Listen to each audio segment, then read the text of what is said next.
बिस्मिल्लाहिर्रहमानिर्रहीम। अस्सलाम वालेकुम व्यूअर्स, आप देख रहे हैं डाइनिंग और आज हम बिगनर्स के लिए बेसिक शुगर फ्लावर्स बना रहे हैं। अगर वीडियो पसंद आए तो सब्सक्राइब के बटन को क्लिक कर दें और अगर आप बेल को क्लिक कर देंगे ना तो वीडियो अपलोड होते ही सबसे पहले आपको नोटिफिकेशन फ्री में मिल जाएगा। ये फ्लावर्स गम पेस्ट के साथ बनाए जाते हैं और देखें इसमें कितनी फ्लेक्सिबिलिटी है, यानी लचक है। गम पेस्ट भी फॉन्डेंट की तरह आइसिंग शुगर से बनाई जाती है। अगर आप ये जानना चाहें किस तरह से बनती है तो इसका लिंक मैं डिस्क्रिप्शन बॉक्स में दे दूंगी, आप वहाँ से देख सकते हैं। ये फ्लावर्स हम मुख्तलिफ कलर्स में बनाना चाह रहे हैं, सो इसके छोटे छोटे टुकड़े तोड़ लेने के बाद राउंड शेप देते हुए रख लेते हैं। आप इसमें सिंपल फूड कलर्स भी ऐड कर सकते हैं। इसी वीडियो में हम सिंपल फूड कलर्स के साथ साथ जेल कलर्स का भी इस्तेमाल कर रहे हैं। पहले फूल में हम पीच कलर का जेल कलर इस्तेमाल करें, ये बहुत स्ट्रॉन्ग है। पॉलीथीन ग्लव्स की वजह से हाथों पे कलर नहीं लगेगा। आप चाहें तो इसे मजीद भी मिक्स कर सकते हैं, लेकिन मुझे इससे व्हाइट और पीच कलर की लेयर्स अच्छी लग रही है। कॉर्नफ्लावर छिड़क लेने की वजह से आपको बहुत सहूलत हो जाएगी। आप चाहें तो आइसिंग शुगर का इस्तेमाल भी कर सकते हैं, लेकिन मैं आपको कॉर्नफ्लावर का ही कहूँगी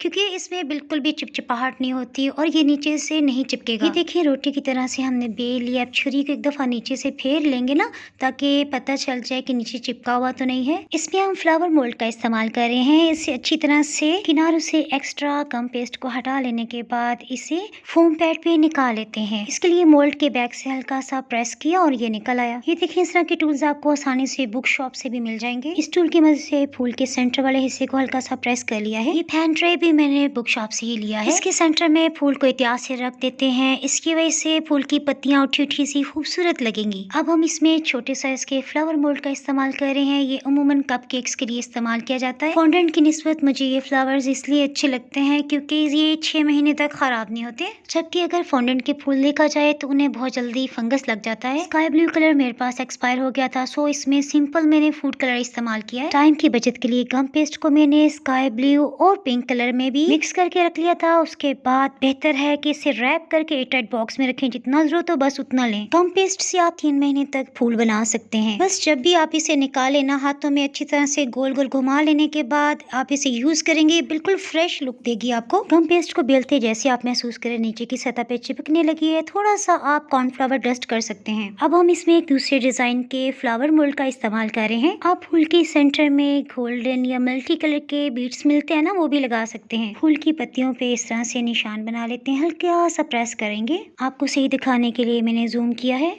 आप इन फूलों को रखने के लिए अंडों वाले ट्रे का इस्तेमाल कर सकते हैं। इसके अलावा चॉकलेट मोल्ड और आइस ट्रे का भी इस्तेमाल कर सकते हैं। बच जाने वाली गम पेस्ट को आप रीयूज भी कर सकते हैं। सो इसे इकट्ठा करें, अच्छी तरह से प्रेस कर लें, प्लास्टिक शीट में रैप करते हुए इसे एयरटाइट बॉक्स में रखते हैं। ये गम पेस्ट हमने बाहर किसी वेट मशीन के और सिर्फ 1 कप चीनी से बनाई है। ये फूल खुश्क होके बिल्कुल कड़क हो जाएंगे। बेकिंग शॉप वाले व्लॉग में मैंने आपको डस्ट कलर दिखाए थे ना, तो आज हम इसी का इस्तेमाल कर रहे हैं। हल्का सा पानी में डिप करते हुए ब्रश को इसके साथ टच करते हुए फूल पे हम गोल्डन इम्प्रेशन दे रहे हैं।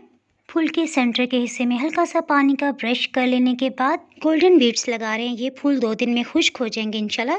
देखा कितने क्यूट और खूबसूरत से लग रहे हैं। आप इन्हें बाहर किसी मोल्ड के भी बना सकते हैं। वो कैसे, इसके लिए आपको ऊपर आई बटन में लिंक नजर आ रहा होगा, उसे क्लिक करके आप बाहर मोल्ड के गम पेस्ट रेसिपी बाय डाइनिंग और देख सकते हैं। वापस हम अपने गम पेस्ट के फ्लावर्स की तरफ आ जाते हैं। आप इन्हें रखने के लिए एयरटाइट कंटेनर ले सकते हैं। इस बॉक्स में पहले से पार्टीशन बनी होती है। आप हर साइज के फूलों को अलग अलग रख सकते हैं। ये फूल 6 महीने तक बिल्कुल सही रहेंगे, यानी आप इस्तेमाल कर सकते हैं और गम पेस्ट को आप 3 महीने तक यूज कर सकते हैं। बेहतर है कि जिस दिन आपने गम पेस्ट बनाई है आप उसके ऊपर डेट लिख लें। डाइनिंग हॉल पे मजीद रेसिपीज देखने के लिए इंस्टाग्राम, यूट्यूब और फेसबुक पे फॉलो कर सकते हैं। फिर मिलेंगे मजेदार सी रेसिपी, व्लॉग या वीडियो के साथ। दुआओं में याद रखें। अल्लाह हाफिज।